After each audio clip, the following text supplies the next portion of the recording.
In this first episode, we're going to review the indefinite integral and go over some antiderivative techniques.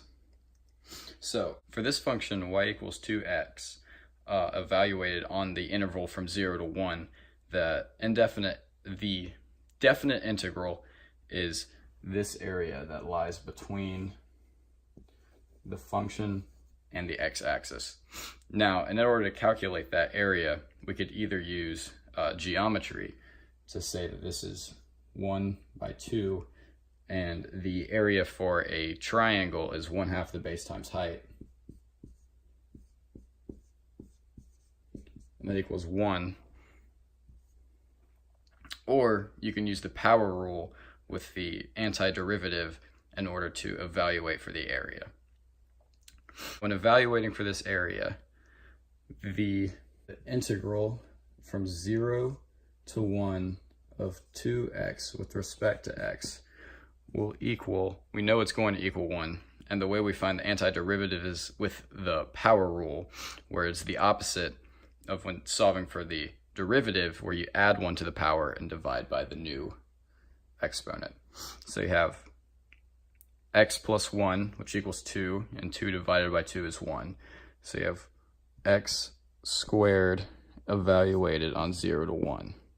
And now you plug in your top bound, and then you subtract your lower bound, so you get 1 squared minus 0, which equals 1. Now another example of this would be if we had the integral from 3 to 5 of 2x cubed plus x squared with respect to x.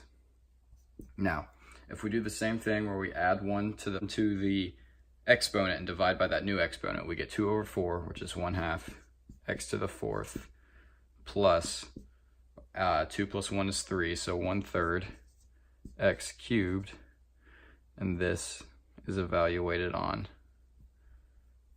3 to 5. So you plug in your first number and then you subtract the second one, the lower bound, so you get 1/2 times 5 to the 4th plus 1/3 5 cubed, all of that minus 1/2 3 to the 4th minus, plus 1/3 3 to the 3rd. Now here's an example where we cannot use the power rule. We have to use substitution in order to undo the chain rule that would be used when taking the derivative.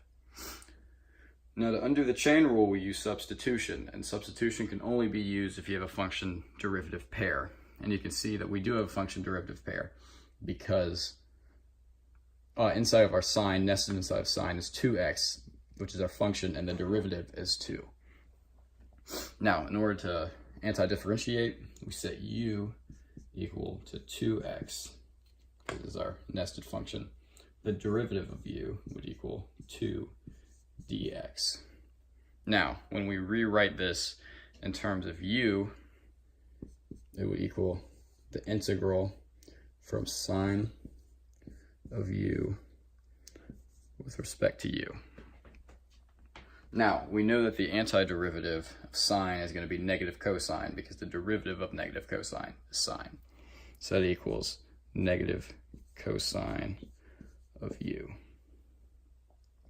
Now, when we plug in u, we get negative cosine of 2x. And because there are no bounds and we're not evaluating, we have to add some sort of constant, whether that be c or another constant. Now here, we know that we can't use the power rule because there is some sort of chain rule thing going on where you have a nested function inside of another function. But we don't have function derivative pair as of now. So if we set u equal to 4x, du equal to 4 dx, we realize that if we want it to be in terms of u, we're going to have to put in this 4, which would be where the derivative is. Now, because we have to add in a 4 and we can only alter a function in terms of 1, we have to add a 1/4. So that equals 1/4 times the antiderivative, or the 1/4 times the integral of cosine of u du. That equals 1/4. And now we know the antiderivative of cosine is sine because the derivative of sine is cosine.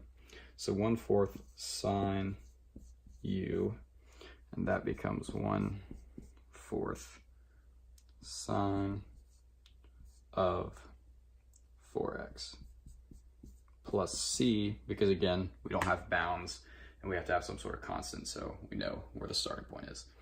Now, in order to check this, we come up here and take the derivative, and we know the derivative of sine is cosine, so that's cosine of 4x, and we've got to chain out the derivative of the inside, which is 4 times 1/4 times 4, which is 1, which is our original function.